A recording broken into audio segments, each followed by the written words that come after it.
Narayanpet భీష్మరాజు foundation ఆధ్వర్యంలో శనివారం నారాయణపేటలోని ఇస్సర్ gardens లో నిర్వహించ తలపెట్టిన మెగా జాబ్ మేళకు చదువుకొని ఖాళీగా ఉన్న నిరుద్యోగ యువతీయువకులు అధిక సంఖ్యలో హాజరై ఉద్యోగాలకు దరఖాస్తు చేసుకోవాలని భీష్మరాజు ఫౌండేషన్ సభ్యులు గడ్డం తిప్పన్న సూచించారు. శుక్రవారం నారాయణపేట ప్రెస్ క్లబ్ లో మీడియా సమావేశాన్ని ఏర్పాటు చేశారు.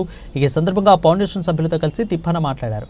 భీష్మరాజు ఫౌండేషన్ చైర్మన్ డాక్టర్ కె రాజు కుమార్ రెడ్డి నేతృత్వంలో శనివారం ఉదయం 9:30 నుండి సాయంత్రం 4 గంటల వరకు కూడా ఈ మెగా జాబ్ మేళను నిర్వహిస్తున్నామని తెలిపారు. మెగా జాబ్ మేళాలో సుమారు 50 కంపెనీలు పాల్గొంటాయని వివరించారు.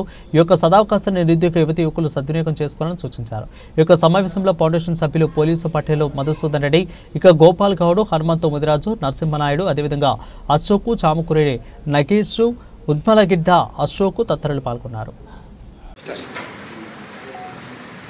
మీడియా మిత్రులందరికీ నమస్కారం. రేపు జరగబోయే మన భీష్మరాజ్ ఫౌండేషన్ ఆధ్వర్యంలో మెగా జాబ్ మేళా జరుగుతుంది.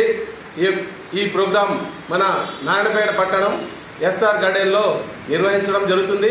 ఈ యొక్క ప్రోగ్రాం మన భీష్మరాజ్ ఫౌండేషన్ చైర్మన్ గారు అయినటువంటి కె రాజ్కుమార్ రెడ్డి ఆధ్వర్యంలో జరుగుతుంది.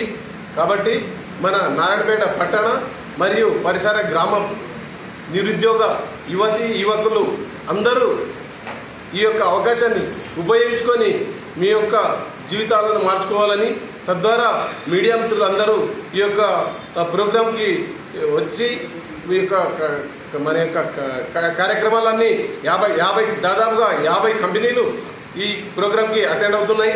ఈ యొక్క అవకాశాన్ని అందరికీ మన నిరుద్యోగ యువతి యువకులకు అందించేటట్టు మన మీడియా మిత్రులందరూ కవర్ చేస్తారని ఆశిస్తూ మీ తిప్పన్న భీష్మరాజ్ ఫౌండేషన్ సభ్యులు.